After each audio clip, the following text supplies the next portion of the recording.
এই ভিডিওর মাধ্যমে কমন কিছু ওয়ার্ডের সঠিক উচ্চারণ বা ফোনেটিক্স শিখব।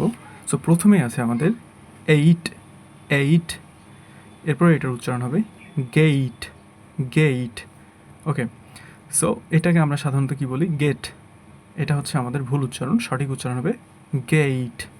এটাকে আমরা সাধারণত সঠিক উচ্চারণ করি ওয়েট, ওয়েট। এটাকে আমরা সাধারণত সঠিক উচ্চারণ করি ফেইট, ফেইট। অনেকে আবার বলে এভাবে ফেট, নট ফেইট, এটা হবে ফেইট। এটাকে আমরা বলি লেক, এটা আসলে কারেক্ট প্রনাউন্সিয়েশন হবে লেক, লেক। এরপরে এটাকে আমরা বলি মেট, আসলে এটা সঠিক উচ্চারণ হবে মেইট, মেইট। এটাকে আমরা বলি প্লেট, এটা সঠিক উচ্চারণ হবে প্লেট, প্লেট। এরপরে এটাকে আমরা সাধারণত বলি ডেট, এটা সঠিক উচ্চারণ হবে ডেট, ডেট।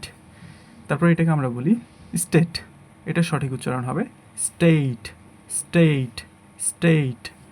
এটাকে আমরা বলি ক্রিয়েট, এটা সঠিক উচ্চারণ হবে ক্রিয়েট, ক্রিয়েট। এরপরে এটাকে আমরা বলি fake, this is not fake, this is fake, fake. এটাকে আমরা বলি bake, this is not bake, this is bake, bake. So ভিডিওটি ভালো লাগলে অবশ্যই বন্ধুদের মাঝে শেয়ার করে দিবেন।